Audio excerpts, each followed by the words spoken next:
नमस्कार दोस्तों, उम्मीद करता हूं आप सभी बिल्कुल ठीक होंगे। क्लास लेने के लिए आप सब बिल्कुल तैयार होंगे। जितने ऐसे छात्र हैं क्लास में आ चुके हैं, आप सभी का हार्दिक स्वागत। फटाफट से बता दीजिए कितने ऐसे छात्र हैं जो क्लास में आ चुके हैं। क्लास को शुरू कर रहे हैं।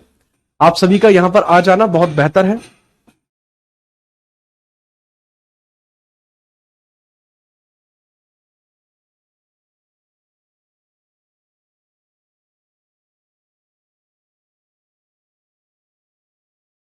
चलिए, बहुत बेहतरीन ढंग से चीजों को स्टार्ट कर रहे हैं। ठीक है, आप लोगों की कमेंट इतनी है कि मैं नहीं पढ़ पा रहा हूं। क्लास के अंदर जो बच्चे क्लास के अंदर आज आए हैं, मतलब अनरियलिस्टिक सा अमाउंट आज जो है आ चुका है। बड़ा बढ़िया लगा आप सभी को यहां देखकर। ठीक है, तो that is very very classy, तो मजा ही आ गया। ठीक है, ओके। निरंजन, निभा, शुभा, अक्षिता, मनीष, विकास, अपूर्वा। ठीक है, तो बहुत बहुत बहुत ही क्लासी लेवल पर बच्चे यहां पर देखने को मिल रहे हैं। हम स्टार्ट कर रहे हैं इतिहास को, हम स्टार्ट कर रहे हैं हिस्ट्री को, और बहुत बढ़िया तरीके से इसको स्टार्ट करते हैं। बहुत ध्यानपूर्वक बातों को समझिए। थोड़ी बहुत बातें होंगी, हम आपके साथ थोड़ी बहुत बात करेंगे। ठीक है, आपके बारे में जानेंगे, आप हिस्ट्री के बारे में जानेंगे, और चीजों को बहुत बढ़िया तरीके से ऐसा बताया जाएगा कि सीधा आपके पेपर में आए। बहुत लंबे समय से डिमांड चल रही थी एंशिएंट हिस्ट्री की, और आपकी कमेंट बता रही हैं कि वो डिमांड के लिए आप कब से तैयार थे। ठीक है, तो चलिए बात करते हैं एंशिएंट हिस्ट्री की। We are talking about ancient history. Ancient history से पहले ना हम थोड़ा सा हिस्ट्री के बारे में ही बात करते हैं। ठीक है, ध्यान से समझिए। हिस्ट्री, हिस्ट्री का मतलब क्या होता है बाबू? हिस्ट्री का मतलब होता है इतिहास। और इतिहास का अर्थ क्या होता है? इतिहास का अर्थ क्या होता है वो समझिए। वो होता है अतीत का अध्ययन। अतीत का अध्ययन, अतीत का अध्ययन इसको कहा जाता है। स्टडी ऑफ पास्ट इसको कहा जाता है। ऑफ पास्ट इसको कहा जाता है। सीधे तौर पर बात यह है कि स्टडी ऑफ पास्ट के बारे में एक चीज बहुत स्पष्ट है। जो हो चुकी घटनाएं हैं या जो बीत चुकी घटनाएं हैं, उसके बारे में हम चर्चा यहां पर करेंगे। बीत चुकी घटनाओं के बारे में चर्चा यहां पर की जाती है। बीती घटनाओं का अध्ययन, बीती घटनाओं का अध्ययन हम यहां पर देखते हैं। अब भाई, बीती घटनाओं के अध्ययन का मतलब है कि study of past incident, study of past incidents. तो स्टडी ऑफ पास्ट इंसिडेंट्स के बारे में हम बात करते हैं। ठीक है, बहुत बढ़िया। अभी जो आपको मन में डाउट आ रहे हैं कि सर ने मेरी कमेंट पढ़ी या नहीं पढ़ी, ठीक है, और यहां पे कुछ यहां पे कुछ, ठीक है, वो कुछ भी बात है, टेंशन फ्री रहिए। जो मैं यहां बताऊंगा उसके बारे में आपको स्पष्टीकरण भी दूंगा, और नोट्स बनाने हैं नहीं बनाने हैं, क्या करना है, कौन से एग्जाम के लिए है, उन सभी बातों पे मैं चर्चा करूंगा। एक बार पहले विषय को थोड़ा शुरू करते हैं। ठीक है, थोड़ा सा इंजन रमा हो जान दो, फिर हम इसको स्टार्ट करेंगे। ठीक है, आपसे बात भी करेंगे। अभी पहले इसको लिखना शुरू कीजिए, थोड़ा सा समझना शुरू कीजिए। तो जो बीती घटनाओं का अध्ययन होता है वही दरअसल इतिहास कहलाता है। तो जो पुरानी घटनाओं का अध्ययन ही करना था, तो सर इसको इतिहास नाम क्यों दिया गया? देखिए, इतिहास जो टर्म है, जो आप इतिहास टर्म आप देखते हैं, जो इतिहास की भाई लिखा हुआ कि इतिहास टर्म आपका आ गया, इति ह प्लस आश, इति हा प्लस आस, इसको आप लिख सकते हैं इति। अगर हम इसके संधि विच्छेद के बारे में बात करते हैं ना, तो इति एक टर्म आपको देखने को मिल जाएगा। इति माने यानी बहुत पुराना। ह प्लस आश आपको देखने को मिलेगा, ह प्लस आश आपको टर्म देखने को मिल जाएगा। इति ह प्लस आस, ऐसा हुआ था। ठीक है, या पुराना, इति का मतलब होता है पुराना, पुराना होता है। ठीक है, पुराना या पुराने समय में ऐसा हुआ था, पुराने समय में ऐसा हुआ था, हुआ था, उसको हमें पढ़ना है। It was happened, it was happened, it was happened, it was happened, happened, it was happened, कि भाई ऐसा हुआ था, उस चीज को हम बोलते हैं इतिहास। अब लेकिन पता बात क्या है, कि बात यह है कि इतिहास का मतलब यह नहीं है कि मतलब कोई घटना होगी तो वही इतिहास बन जाएगा, नहीं। उस घटना का प्रभाव हमारे समाज, हमारी संस्कृति इस पर पड़ा हुआ होना चाहिए। अब जैसे मान के चलो, जैसे कल आपकी उनसे बात हुई थी, किनसे बात हुई थी? उनसे बात हुई थी, ठीक है। चलिए, अब जैसे मान के चलिए कि कल आपकी बात किससे हुई? उनसे हुई थी। और अगर उनसे आपकी बात हुई थी, क्या उनसे बात का होना क्या ये एक इतिहास होगा? नहीं, वो नहीं होगा। कारण इसका क्या है कि अगर मैं यहां पे कह रहा हूं कि उनसे बात होना, उनसे बात होना, क्या उसकी वजह से कोई हमारे समाज में कोई प्रभाव पड़ा? नहीं पड़ा। अगर कल मैंने पनीर की सब्जी खा ली, वो भी गढ़ी खा ली, तो क्या ये चीज किसी भी प्रकार से इतिहास से संबंधित हो सकती है? नहीं। तो वो बिल्कुल गलत तरीके से आपको बताया जाएगा। लेकिन स्पष्ट तरीका इसका क्या होगा? कोई भी ऐसी घटना, ठीक है, यहां पर बीती घटनाओं का अध्ययन, लेकिन यह इंसिडेंट जो है या घटनाएं वो होनी चाहिए जिसका समाज के ऊपर एक बड़ा प्रभाव पड़ा हो, जिसका समाज के ऊपर एक बड़ा प्रभाव पड़ा हो, वही इतिहास हो सकता है। ठीक है, घटनाएं, कौन सी घटनाएं इसके अंदर शामिल हो सकती हैं? इंसिडेंट कौन से इसके अंदर शामिल हो सकते हैं? तो इंसिडेंट वही इसमें शामिल हो सकते हैं जिसका प्रभाव हमारे समाज पर या हमारी संस्कृति पर पड़ा हो। ठीक है, चलिए, तो घटनाएं वही हो सकती हैं जिसका प्रभाव, जैसे एग्जांपल दीजिए आप। मैं एक एग्जांपल देता हूं, जैसे भारत में विदेशी कंपनियां आई, जिसकी वजह से भारत के अंदर आज की डेट में विदेशी कल्चर का प्रभाव है। मैं आपसे बोल रहा हूं कि तुम्हें पानी पीना चाहिए। पानी एक ऐसा शब्द है जो हिंदी भाषा का नहीं है। हिंदी भाषा का शब्द है जल। तो अब दूसरी संस्कृति का भारत में आना, यह एक इतिहास है। वो कैसे आए? भारत में मुस्लिम्स पहले नहीं थे, लेकिन अरब आक्रमण के बाद भारत में मुस्लिम्स हुए। तो यह हिस्ट्री का एक एग्जाम्पल हुआ। कल मैं उनके ब्याह में गया था जी, और वहां मैंने कल इतने रुपए का कन्यादान कर दिया। यह इतिहास नहीं है। बात है समझ में?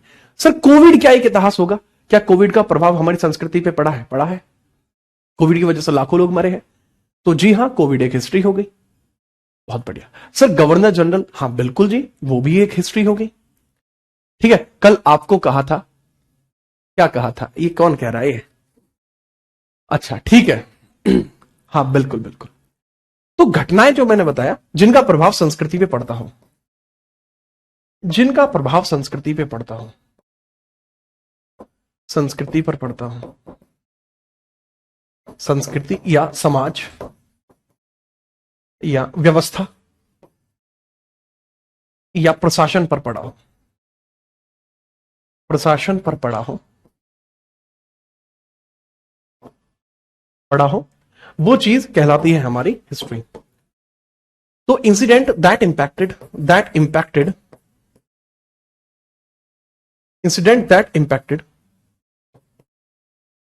Culture, socialist behaviour, management and administration. तो अगर कोई भी ऐसी घटना होगी तो वही चीज क्या कहला सकती है भाई? तो वही चीज कहला सकती है हमारी हिस्ट्री। बाकी इसके अलावा हिस्ट्री नहीं कहलाती। ठीक है सर, कल ये कह रहा है कि सर जी, इंडिया ने वर्ल्ड कप जीता था, क्या वो एक हिस्ट्री है? जी हां, वो एक हिस्ट्री है, क्योंकि उसकी वजह से इंडिया का जो नाम है वो विश्व प्रसिद्ध हो गया। वो हिस्ट्री है। लेकिन ये जो शब्द आता है, इस शब्द की उत्पत्ति कैसे होती है? इस शब्द को ही, इसकी शब्द की उत्पत्ति कैसे हुई? शब्द की उत्पत्ति, ये शब्द कहां से आया? शब्द का ओरिजिन कैसे हुआ? उत्पत्ति इस शब्द की कैसे हुई है?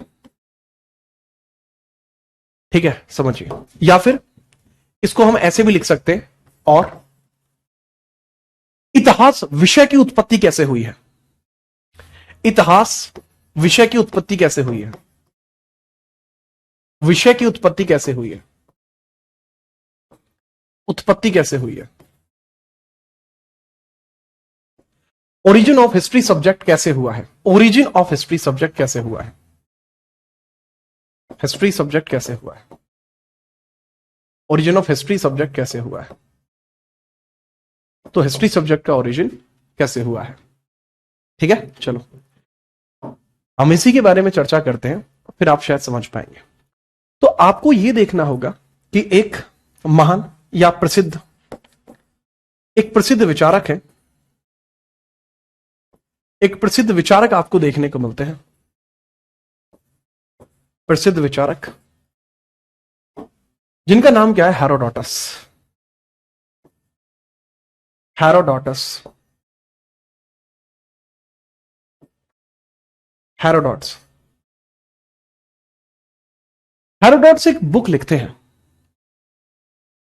हेरोडोट्स एक बुक लिखते हैं। हेरोडोट्स क्या लिखते हैं भाई? एक बुक लिखते हैं।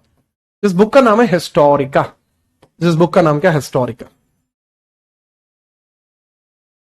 हिस्टोरिका। और इसी हिस्टोरिका में पहली बार इस बात का विवरण किया जाता है कि हमें इतिहास को एक विषय की भांति पढ़ना चाहिए। इसी पुस्तक में पहली बार कहा गया, इसी में पहली बार यह कहा गया, इसी पुस्तक में पहली बार कहा गया, इसी पुस्तक में पहली बार कहा गया, इसी पुस्तक में पहली बार कहा गया, इसी पुस्तक में पहली बार कहा गया कि इतिहास को एक विषय की भांति पढ़ा जाए, इतिहास को एक विषय की तरह पढ़ा जाए, एक विषय की भांति पढ़ा जाए, एक विषय की भांति पढ़ा जाए, भांति पढ़ा जाए। इसी में पहली बार कहा गया था कि बीती घटनाएं पढ़ने योग्य होती हैं। इसी में क्या कहा गया कि बीती घटनाएं पढ़ने योग्य होती हैं। Past incident, past incident subject of study, past incident are subject of study, subject of study. और क्योंकि इस किताब का नाम हिस्टोरिका था, तो इसी हिस्टोरिका में से हिस्ट्री शब्द का ओरिजिन हुआ, और तब के बाद से हम इस विषय को हिस्ट्री पढ़ रहे हैं। ठीक है, तो ये थोड़ा सा समझिएगा, यहां से हिस्ट्री का ओरिजिन कुछ इस प्रकार से हुआ है। ठीक बात है? ठीक है। अब इस बारे में मुझे बताइए कि क्या आपको ये बात क्लियर हुई? हेरोडोटस कहां के व्यक्ति थे? ये एक ग्रीक व्यक्ति है। हेरोडोटस एक ग्रीक व्यक्ति हैं, ग्रीक विचारक हैं, ग्रीक के रहने वाले हैं। ग्रीक को आज की डेट में हम यूनान कहते हैं। यूनान, यूनान कोई शब्द नहीं है, शब्द ग्रीक ही है। ठीक है, यूनान कोई एक्चुअली कोई शब्द है नहीं, शब्द तो ग्रीक ही है, लेकिन इंडियंस ने क्या किया, अपनी लैंग्वेज के टोन के हिसाब से उसको हमने यूनान बना दिया। ठीक है, अब बताइए, अब मुझे बताइए, क्या आप समझ पाए? तो हमें क्या पढ़ना है? हमें पुराने पास्ट इंसिडेंट का अध्ययन करना है, वही इतिहास कहलाता है।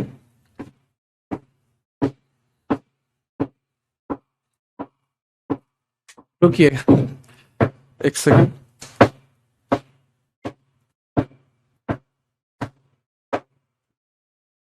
अभी आपको आवाज आ रही है?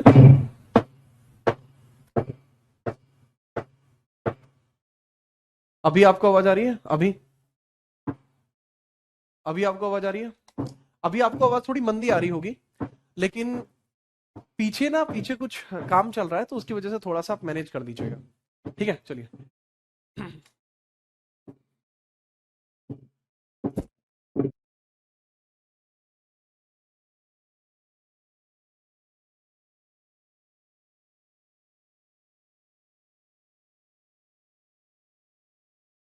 हाँ जी, अब ठीक है? अब तो आवाज आ रही होगी? आ रही है? ठीक है। अरे पनिशमेंट नहीं है लाडले, पीछे काम चलने लग रहा है। ठीक है, हाँ, न्यू करके थोड़ी सी भाई दिक्कत होने लग रही थी, मगर कोई बात नहीं सर, कोई हथौड़ा बजा रहा है। अरे कोई नहीं, छोड़ दो, चलो ठीक है। ठीक है, चलिए। ठीक है, ओके। हाँ, वॉल्यूम कम है अब? ठीक है भाई, चलो कोई नहीं। आपको ये बात समझ में आई? अब हम हिस्ट्री के विभाजन की बात करते हैं कि हिस्ट्री का विभाजन किस प्रकार से होता है। तो अब हम हिस्ट्री के विभाजन की बात करते हैं, जो चार्ल्स विल्सन के द्वारा किया गया था। ठीक है, ठीक है, भूकंप नहीं है। अच्छा, ये बताइए कि कितने ऐसे एस्पिरेंट हैं जो पहली बार पढ़ रहे हैं हिस्ट्री, वो भी मुझसे? उनके बारे में मुझे जानना चाहूंगा, जो हिस्ट्री मुझसे पहली बार पढ़ रहे हैं। या ऐसे कितने जन हैं जो पहले से पढ़ चुके हैं? ठीक है, और तब मुझसे पहली बार पढ़ रहे हैं? फटाफट बताओ। आगे बढ़िए, हिस्ट्री के विभाजन की बात करते हैं। Classification of history, classification of history, of history यानी इतिहास का विभाजन, इतिहास का विभाजन, इतिहास का विभाजन। तो क्लासिफिकेशन ऑफ हिस्ट्री की हम बात करते हैं, और ये किसके द्वारा किया गया था? चार्ल्स विल्सन के द्वारा। ठीक है, ओके, चार्ल्स विल्सन के द्वारा यह विभाजन किया गया था। चार्ल्स विल्सन के द्वारा यह विभाजन किया गया था। चार्ल्स विल्सन कौन है? इतिहासकार हैं जी। कौन है? इतिहासकार हैं यार, ये हैं आपके इतिहासकार। ये आपको इतिहासकार देखने को मिलते हैं, चार्ल्स विल्सन। ठीक है, कौन देखने को मिलता है? इतिहासकार। ठीक है जी। अब इतिहास को बांटा जाता है 3 हिस्सों में। ये ना एक बड़ा सा टेबल बनेगा, ये टेबल आपको नोट करनी है, ठीक है ना? तो इस टेबल को आप नोट जरूर कर लेना, कृपया करके इस टेबल को जरूर नोट करें। तो भाई इसके अंदर आपको इतिहास के हिस्से कई अलग अलग प्रकार से देखने को मिलते हैं। ठीक है, तो इसके अंदर आपको इतिहास के जो हिस्से देखने को मिलते हैं वो कई अलग अलग प्रकार से देखने को मिलते हैं। सबसे पहले आपको इसके अंदर देखने को मिलता है प्राचीन इतिहास। प्राचीन इतिहास देखने को मिलता है, जिसको हम बोलते हैं एंशिएंट इंडिया या एंशिएंट हिस्ट्री। फिर हमें यहां देखने को मिलता है मध्यकालीन भारत, मिडाइवल इंडिया। मध्यकालीन भारत, जिसको कहा जाता है मेडाइवल इंडिया, मेडाइवल इंडिया। फिर आपको एक देखने को मिलता है आधुनिक भारत या एंशिएंट इंडिया। आधुनिक भारत,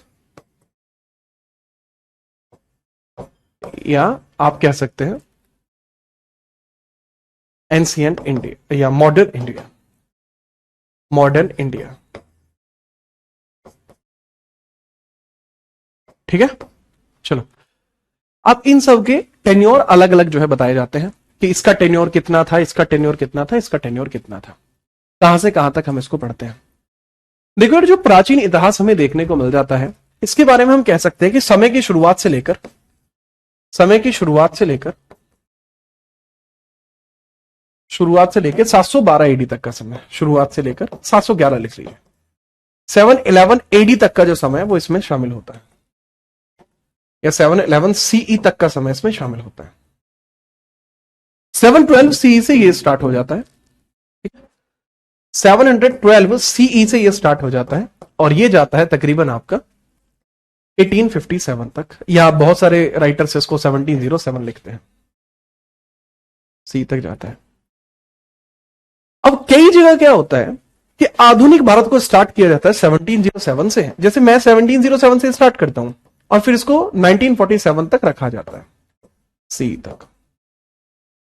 ठीक है, लेकिन पता है बात क्या है?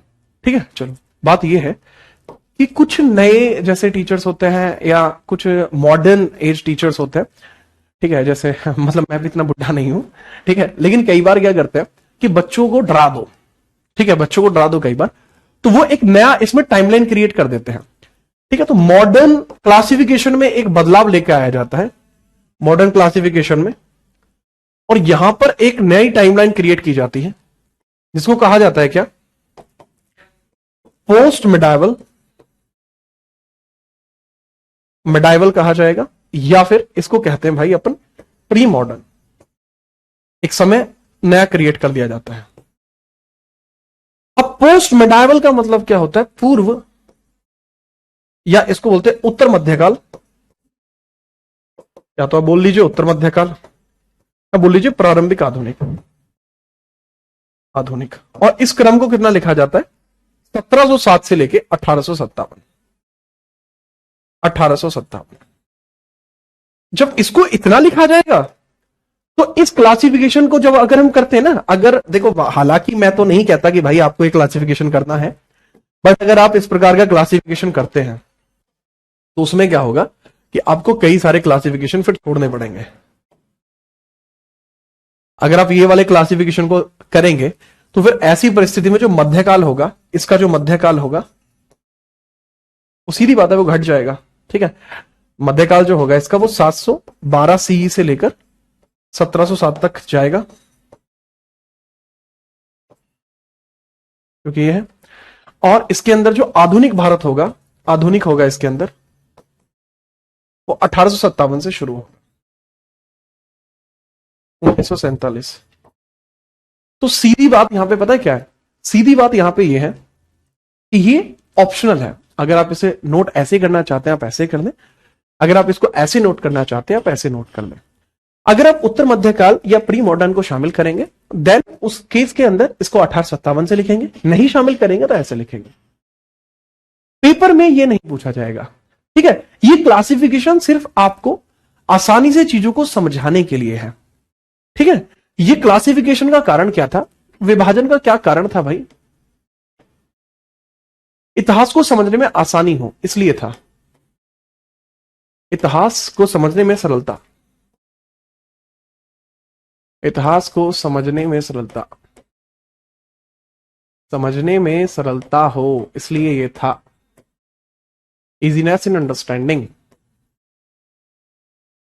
इजीनेस इन अंडरस्टैंडिंग, ये इसलिए था भाई कि समझने में आसानी हो। ठीक है, चलिए ये थोड़ा सा देखने को मिलता है। तो ये कुछ चीजें इस प्रकार से क्रिएट की जाती है। ठीक है, चलिए अब इसके अंदर जो हम पढ़ने वाले हैं, जो हम इनिशियली पढ़ेंगे वो क्या होगा सर, हम स्टार्ट करने वाले प्राचीन इतिहास से। हम यहां पर पढ़ने वाले प्राचीन इतिहास को, वी आर स्टार्टिंग दिस। ठीक है, पेपर में इंपोर्टेंस किसका ज्यादा है तो मैं बहुत क्लियर तरीके से मैं बताता हूं। पेपर में इंपोर्टेंस भाई आधुनिक भारत को अगर मैं 3 स्टार दूंगा तो मैं मध्यकालीन भारत को 2 स्टार दूंगा, और मैं प्राचीन इतिहास को केवल 1 स्टार दूंगा। इसका तात्पर्य ये नहीं है कि ये इतना ज्यादा बेकार है, नहीं जी।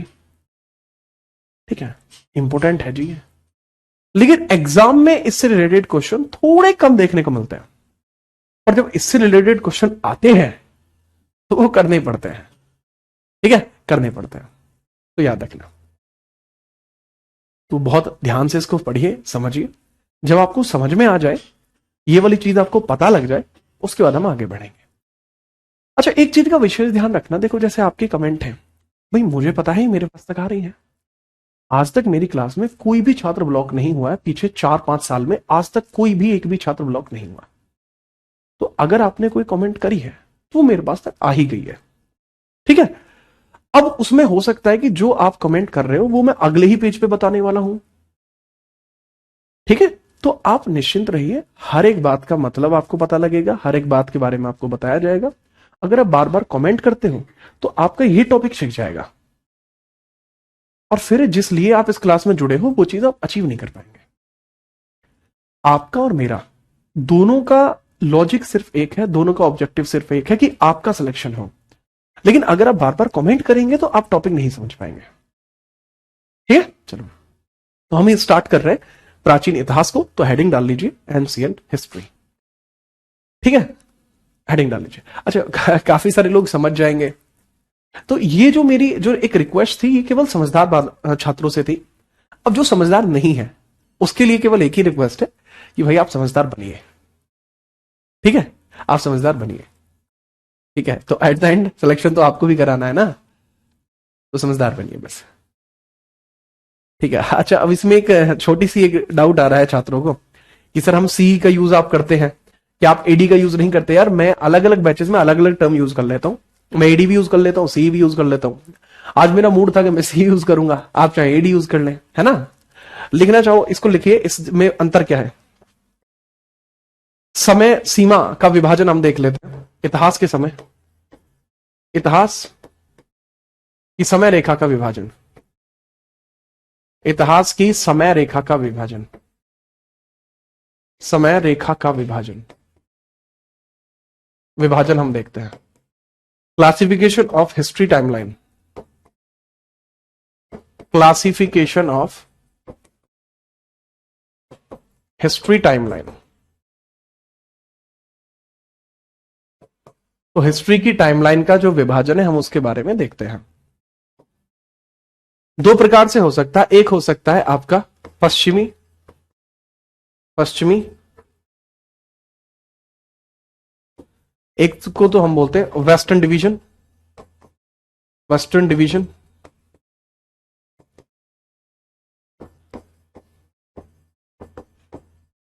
पश्चिम विभाजन इसको बोला जाता है, और एक को बोला जाता है आधुनिक विभाजन, एक को बोला जाता है आधुनिक विभाजन, आधुनिक विभाजन। इसको बोला जाता है मॉडर्न डिवीजन, मॉडर्न डिवीजन,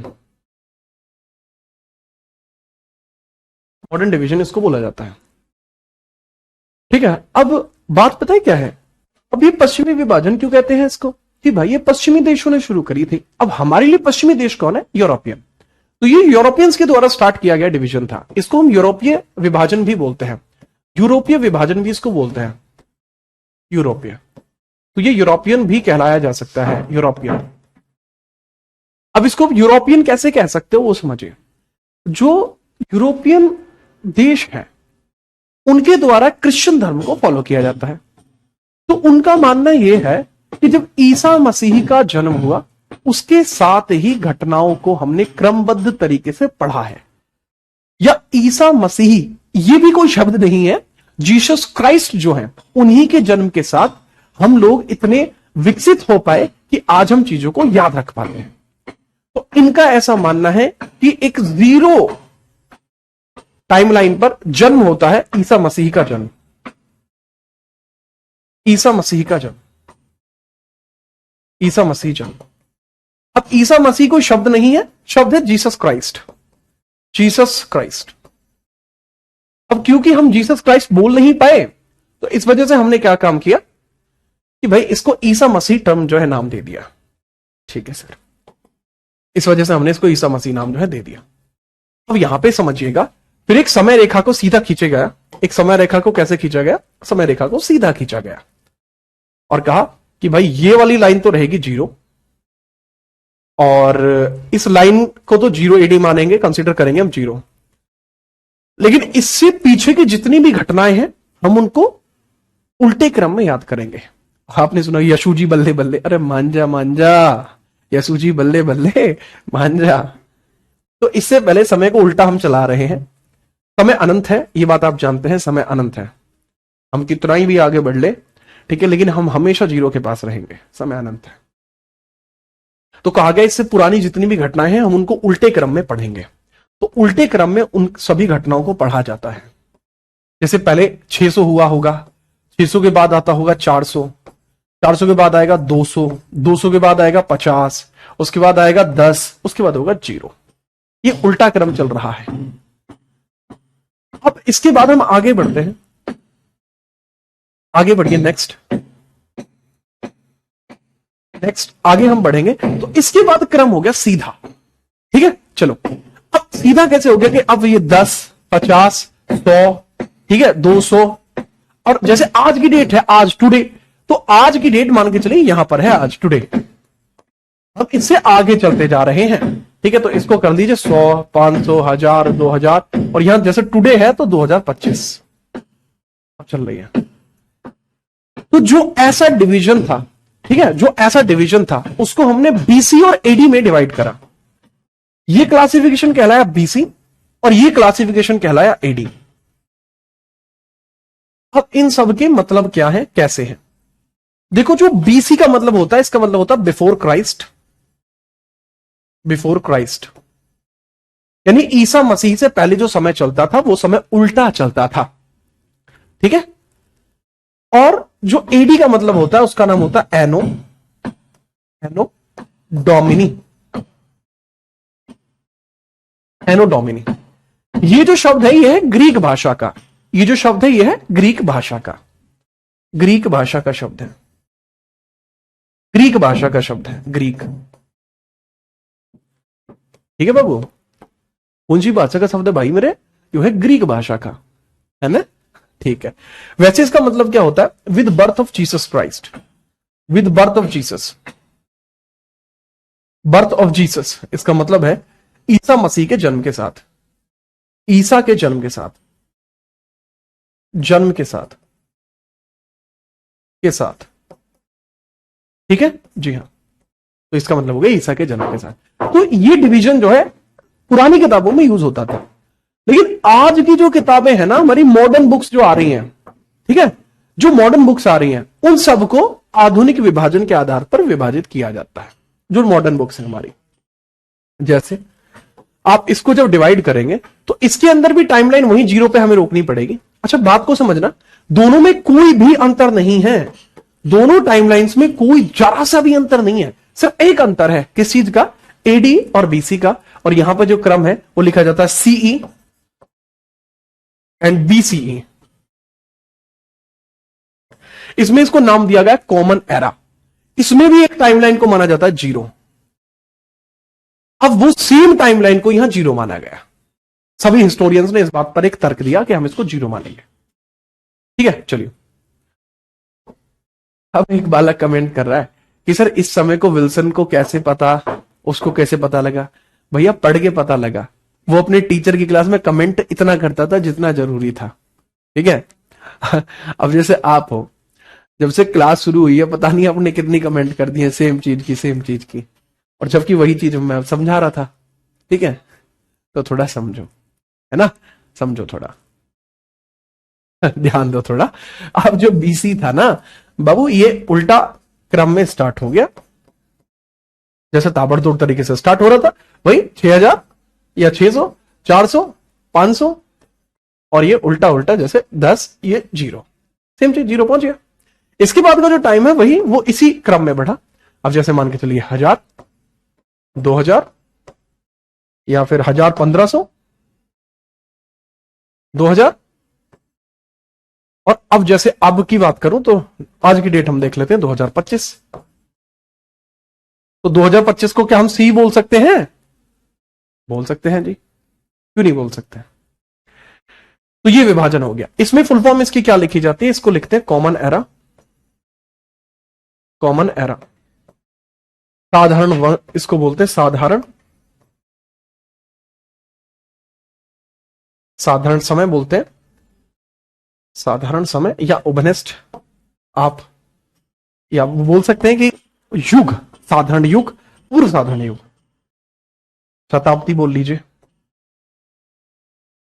पूर्व साधारण शताब्दी। तो इसको before common era, common era, पूर्व साधारण शताब्दी, साधारण शताब्दी, शताब्दी। अब भैया समझ में आई बात है? ठीक है, चलिए इसके बारे में समझते हैं। अच्छा देखो, देखो इतिहास इतना है, आप मतलब पूरे जीवन में पढ़ोगे ना तब भी कम पड़ जाएगा। यहां आपको इतना पढ़ना है जितना आपके पेपर के लिए पर्याप्त हो, हर एक पेपर के लिए। ठीक है, हर एक पेपर के लिए पर्याप्त हो, इतना आपको पढ़ना है। अब अपने दिमाग से डाउट मत बनाओ। तो मेरा डाउट क्लियर नहीं हुआ है, हिस्टोरियंस को कैसे पता चला ये एग्जैक्ट समय क्या है? देखो भैया, पेपर में ये आएगा, तुम्हारे पेपर में ये आएगा जो लिख रहा है, और नहीं देता मैं तो वो जानना है जो हमारा जी कर रहा था। लाडले, मेरी बात को बहुत ध्यान से सुनो। पेपर में ये चीजें नहीं पूछी जाती जो तुम सोच रहे हो कि सर वो पूछ लेगा, वो पूछ लेगा। अरे भैया सब्र करो, सब्र का फल मीठा भी होता है और सब्र का फल सिलेक्शन भी होता है, थोड़ा सा समझो। अब जैसे मैंने आपको यहां बताया उबनित समय के बारे में, समय के बारे में, इस समय को हमने मान लिया है। ठीक है, उनको कैसे पता चला जी जीलो वहीं था? अल्लाह भैया लाडले, उनको पूरे समय रेखा को पता था। उनके पास आई 100 घटनाएं, समझे? उनके पास मान के चलिए 100 उनके पास इंसिडेंट आए। अब 100 इंसिडेंटों में उन्होंने क्या काम करा कि भाई ऐसा करो 70 इधर रख लो, 30 इधर रख लो, बीच का जो एक इंसिडेंट था इसको हम मान लेते मीडियन, है ना? बस। तो ये थोड़ी सी चीज होती है, ये कोई इसका कोई वो नहीं है, सर पैर नहीं है इन चीजों के। बढ़िया। अब यहां पे जैसे मैंने आपको बताया कि 3 हिस्से होते हैं। अब जैसे आधुनिक भारत में हम क्या पढ़ते हैं सर जी? विदेशी कंपनियों का आगमन पढ़ते हैं, उसके बाद ब्रिटिशर्स का प्रभाव पढ़ते हैं, यूरोपियों का प्रभाव पढ़ते हैं। अब मध्यकालीन में हम क्या पढ़ते हैं सर? मुगल पढ़ते हैं, दिल्ली सल्तनत पढ़ते हैं। प्राचीन इतिहास में क्या पढ़ते हैं सर जी? सिंधु घाटी सभ्यता, वैदिक काल, महाजनपद, अशोक, मौर्य, गुप्ता, ये सब पढ़ते हैं। ठीक है। अब जैसे आधुनिक भारत आपने, मतलब मैं ऐसा मानता हूं कि आपने कभी ना कभी आधुनिक भारत मुझसे पढ़ा होगा, ठीक है, तो आपको पता होगा कि लेवल क्या रहता है। फिर मध्यकालीन भारत भी आपने पढ़ा होगा, लेकिन अब प्राचीन इतिहास को आप पढ़ रहे हैं बहुत क्लासिक तरीके से, है ना? तो इसको आप देखिए, नोट करना शुरू करते हैं। अब इसमें हम स्टार्ट कर रहे हैं अपना कौन सा? प्राचीन इतिहास को हम स्टार्ट कर रहे हैं। तो आप हेडिंग डाल लेंगे, क्या बना? प्राचीन इतिहास। प्राचीन इतिहास हेडिंग डाल लेंगे, ठीक है भाई। और यार वो शोर जो हो रहा है ना, उसकी वजह से आप ये सोचिएगा कि मुझे कैसे अपने आप को रोकना पड़ रहा है इस शोर की वजह से, ठीक है? ठीक है। मुझे मेरी, आप देख रहे हो ना बीच में जब आवाज तेज हो जाती है, तो वो शोर की वजह से हो रही है। एंशिएंट हिस्ट्री, ठीक है भैया। एंशिएंट हिस्ट्री, इसको तोड़ा जा सकता है 3 हिस्सों में, ठीक है? चलिए, इतिहास, प्राचीन इतिहास को भी 3 हिस्सों में तोड़ा जा सकता है। इसको 3 हिस्सों में कैसे तोड़ सकते हैं सर? देखो, इसको 3 हिस्से में ऐसे तोड़ सकते हैं आप। सबसे पहले आप लिख सकते हैं इसको प्राक ऐतिहासिक काल। प्राक ऐतिहासिक काल, प्राक ऐतिहासिक आप इसको तोड़ सकते हैं, ठीक है? या प्रागैतिहासिक भी बोल सकते हैं। प्राक ऐतिहासिक की जगह प्रागैतिहासिक भी बोल सकते हैं। मतलब ये तो कहने वाली बात है, आपको जो बोलना है आप वैसे बोल लीजिए। चाहे तो प्रागैतिहासिक काल बोल लीजिए आप, प्रागैतिहासिक, प्रागैतिहासिक, प्रागैतिहासिक काल बोल लीजिए। प्रागैतिहासिक इसको बोलते हैं, क्या बोलते हैं? मतलब इसको प्री हिस्टोरिक, प्री हिस्टोरिक। फिर आद्य ऐतिहासिक काल बोल लीजिए, आद्य, आद्य ऐतिहासिक काल, आद्य ऐतिहासिक काल बोल लीजिए। प्रोटो हिस्टोरिक, और बचा क्या? ऐतिहासिक काल बोल लीजिए, वो बसता है यहां पर। ऐतिहासिक काल बोल लीजिए, वो बसता है यहां पर, ठीक है भाई? हिस्टोरिक बोलते हैं इसको, हिस्टोरिक।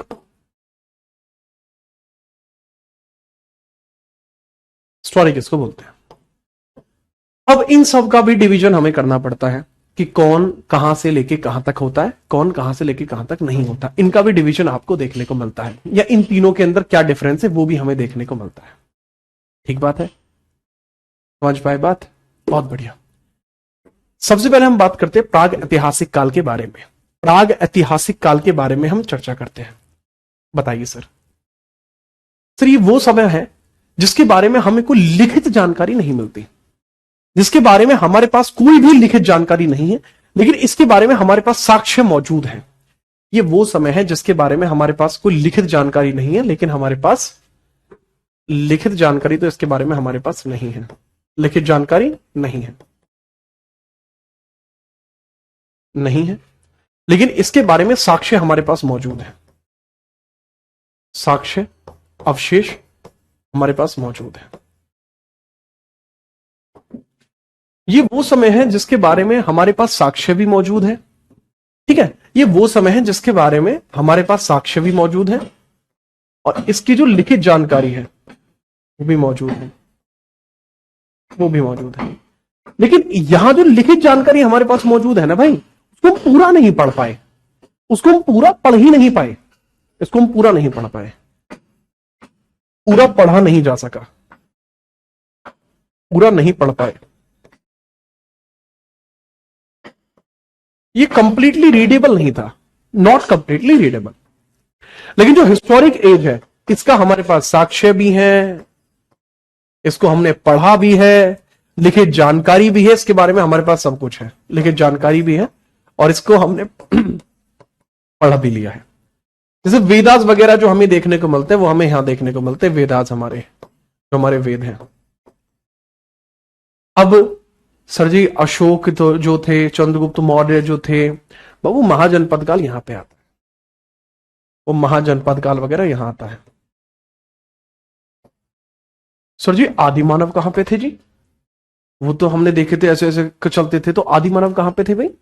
चलो अच्छा इसको लिख लेना, इसके सोर्स, रिटर्न सोर्स, एंड इसको इंग्लिश में बोलते हैं एविडेंस, इसको बोलते हैं वही एविडेंस, लिटरेरी सोर्स, सोर्स। तो वो जो आदि मानव वाली बात है ना, उसको अगर हम देखेंगे तो वो प्राग ऐतिहासिक काल में है, क्योंकि प्राग ऐतिहासिक काल के भी दो हिस्से होते हैं, इसके भी दो खंड हैं। जो प्राग ऐतिहासिक काल आप यहां पर देख रहे हैं, इसके भी दो खंड होते हैं। किसके? प्राग ऐतिहासिक काल के। इस प्राग ऐतिहासिक काल के कितने खंड होते हैं जी? इसके भी दो खंड हैं। तो इसके दो खंडों के बारे में चर्चा करते हैं। बताइए सर। एक तो है भाई इसका पाषाण काल, पाषाण काल यानी स्टोन एज। दोबारा इसका बचता है पाषाण काल के बाद क्या? ताम्रकाल, कॉपर एज। इसको धातु युग भी बोलते हैं, कॉपर एज भी बोलते हैं, जो आप बोलना चाहें। कॉपर एज को ही कैलोलिथिक पीरियड भी बोलते हैं, कॉपर एज को ही कैलोलिथिक पीरियड भी बोलते हैं। ठीक है, चलिए। ऐसा एंशियंट हिस्ट्री पढ़ाऊंगा आपको दोबारा कभी पढ़ना ही नहीं पड़ेगा। ठीक है, अगर शिक्षक बनने के बारे में सोच रहे हैं तो शांति, धैर्य बनाए रखिए। ठीक है, याद रखना। ओके, चलो याद रखिए, वो सब कुछ आप समझ पाएंगे, है ना। कॉपर एज को कैलियोलिथिक भी बोलते हैं, कैलियोलिथिक भी इसको बोला जाता है, कैलियोलिथिक एज। पाषाण काल के तीन हिस्से हैं। पाषाण काल के क्या है बाबू? इसके तीन हिस्से हैं। सबसे पहले आपको देखने को मिलता पुरा पाषाण। ठीक है, मैं इस वाले पेज को ना यहां पे जूम कर दे रहा हूं ताकि मैं यहां पे आराम से लिख पाऊं। पुरा पाषाण के बाद देखने को मिलता है मध्य पाषाण, मध्य पाषाण, और इसके बाद देखने को मिलता है नव पाषाण।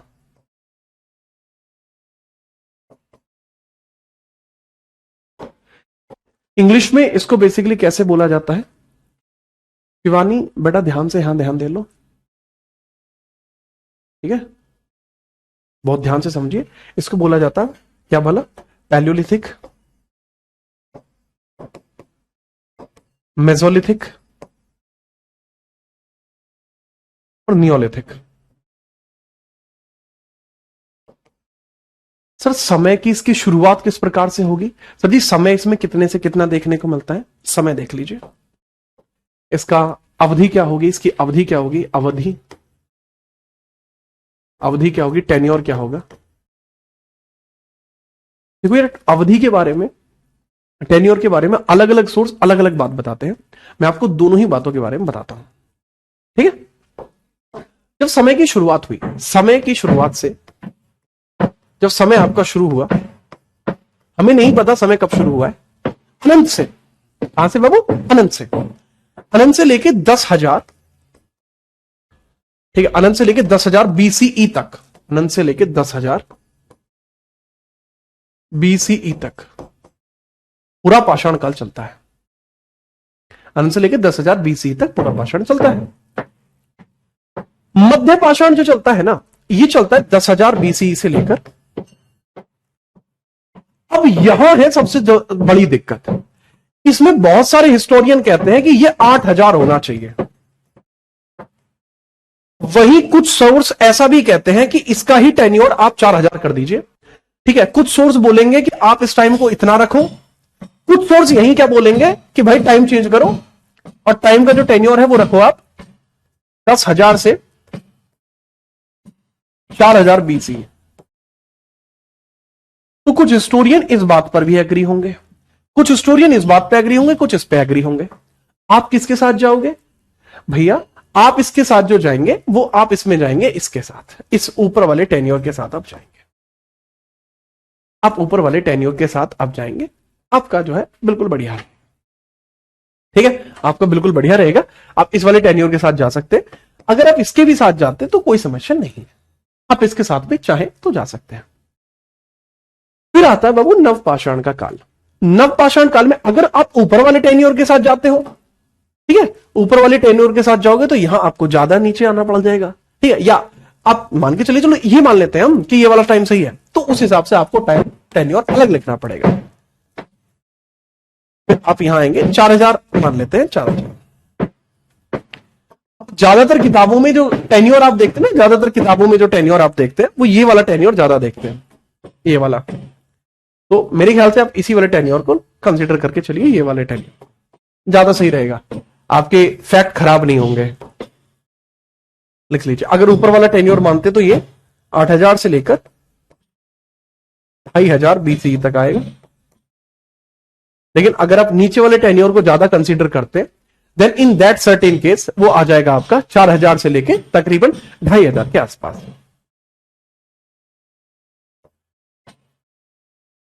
$2500 BCE के आसपास। ठीक है भाई, ये इधर आपको देखने को मिल जाएगा। ठीक है जी हाँ, एसएससी वाला सही करा था। एसएससी ने कौन सा सही करा था? एसएससी ने बाबू ये सही करा था। एसएससी ने, एसएससी का ये मानना है, एसएससी ने सवाल क्या पूछा था कि रुई की जो खेती होती थी, रुई की खेती, कॉटन की खेती कब हुई है? तो रुई की खेती मध्य पाषाण काल में हुई है। कब? 7000 BCE में। तो बाबू एसएससी ने ये वाला सही करा है, ये वाला पोर्शन। बाकी यार जो यूपीएसआई है हमारे या बाकी विभाग है वो शायद कहीं ना कहीं इसको मानते हैं, आपको जो उचित लगे आप मान लेना। ठीक है जी। इसके बाद बचता है ताम्रकाल। ताम्रकाल आपको कौन सा समय देखने को मिलता है? ताम्रकाल वाला समय। तो ताम्रकाल आपको कौन सा देखने को मिलता है? भैया ताम्रकाल जो आपको देखने को मिलता है वो 3000 से 2000 के बीच में देखने को मिलता है।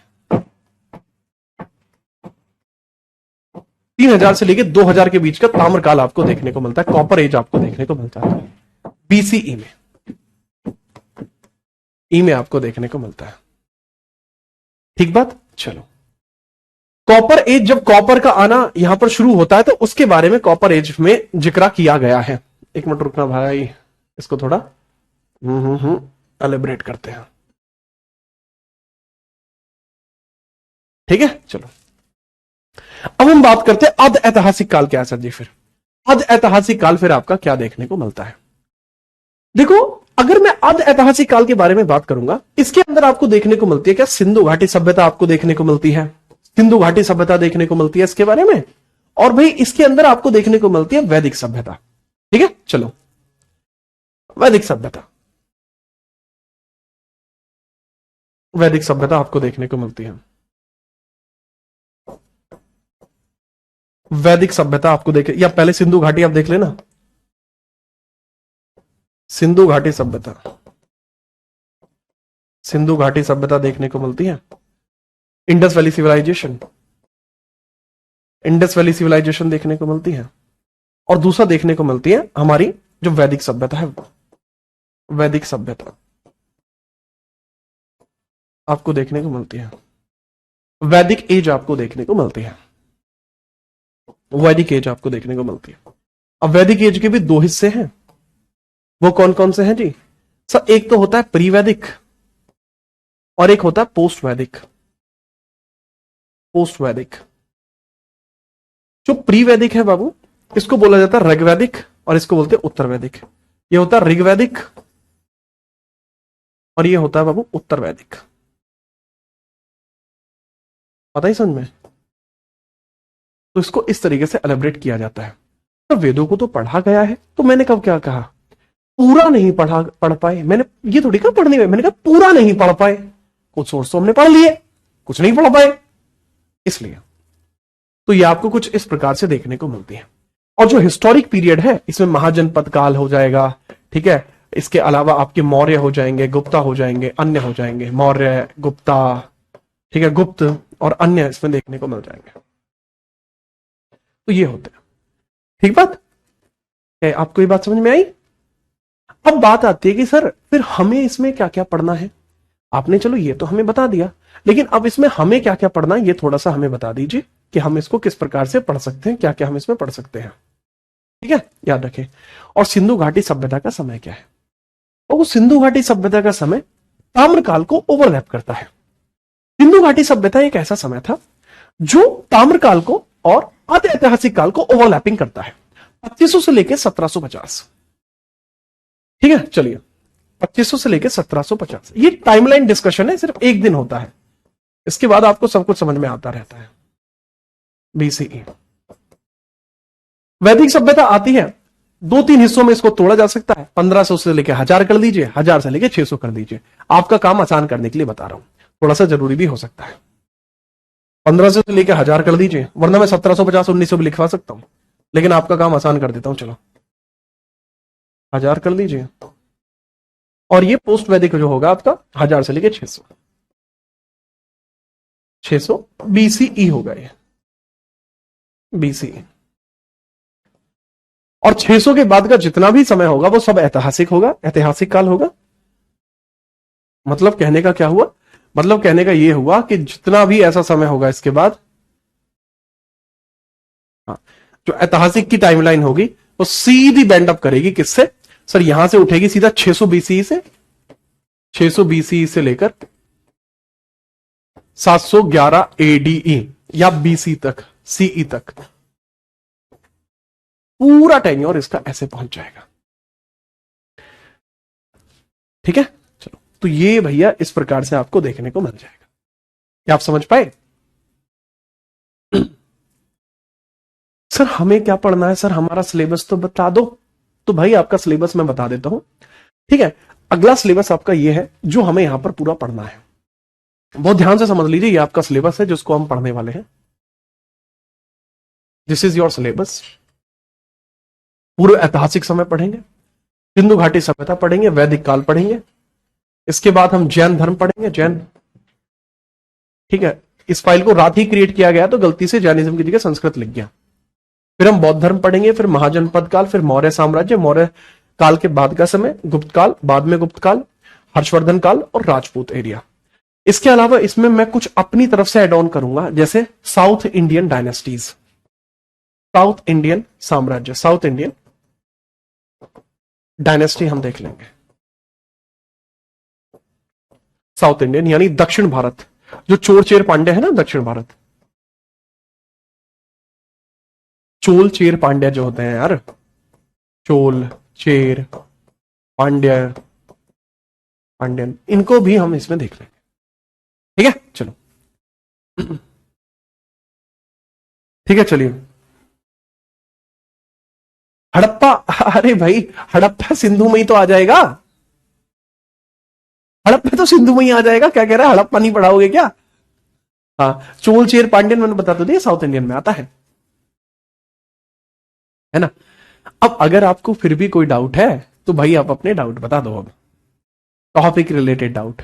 इसके अलावा अगर आपका कोई और डाउट है तो वो आप मेरे इंस्टाग्राम जीतराना.77 पर भेज सकते हो। आपको वहां पे बहुत सारी चीजें भी मिल जाएंगी और कोई मैटर होगा तो वो भी सॉर्ट कर दिया जाएगा। सर महाभारत कब हुई थी?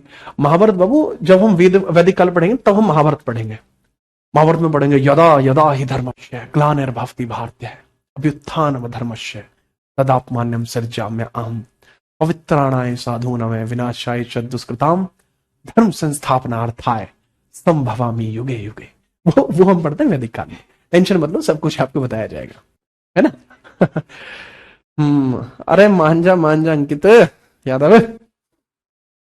हाँ, मैंने बताया इसमें एक टाइमलाइन ओवरलैप करती है। ठीक है, और ये कोई बड़ी बात नहीं है, ये ओवरलैपिंग हमेशा दिखाई देती है। ये जो ताम्रकाल है ना, जो कॉपर एज है, दरअसल सिंधु घाटी सभ्यता शुरू कॉपर एज में ही हुई थी, इसलिए वो ओवरलैप करती है। That is actual point, this is point, ये ओवरलैप करेगी। ठीक है, टेंशन मत लो। सर रामायण कब पढ़े? अरे रामायण भी तभी देखेंगे लाडले। ठीक है, ओके, मजा आ गया, थैंक यू। ओके, कोई नहीं, देखते हैं यार इकोनॉमिक्स के बारे में थोड़ा देखते हैं। ठीक है, टेंशन मत लो। एलिस सर थोड़ा ब्रीफ में बताओ। नहीं भी एक्सप्लेन ऐसे ही रहेगा, मतलब ज्यादा ही एक्सप्लेन रहेगा, कम एक्सप्लेन में क्या ही मजा आएगा। ठीक है, चलिए अब इससे आगे हम पढ़ते हैं अगली क्लास में। अगली क्लास में हेडिंग डाल लेना, हम पहला यूनिट स्टार्ट करेंगे, पूर्व ऐतिहासिक, प्री हिस्टोरिक टाइम। ये टाइमलाइन भैया आपको याद होनी चाहिए। आज मैंने ये 4 पेज आपको बताए हैं, ये चारों के चारों पेज आपको एक एक शब्द इसका याद होना चाहिए। आज बहुत ज्यादा डिस्कशन हमने टाइमलाइंस पर किया है, टाइमलाइंस पर समय दीजिए ताकि आपके जीवन की टाइमलाइन अच्छी हो जाए। ठीक है, सारे पेपर भी निकलेंगे, चीजें भी बढ़िया होंगे। ठीक है, मिलते रहेंगे इसी प्रकार से। अब आपसे मुलाकात होगी कल, तब तक के लिए हंसते रहिए, मुस्कुराते रहिए। कोई दिक्कत हो, आपका भाई यहां पे खड़ा है, निश्चित तौर पर आप बता सकते हैं।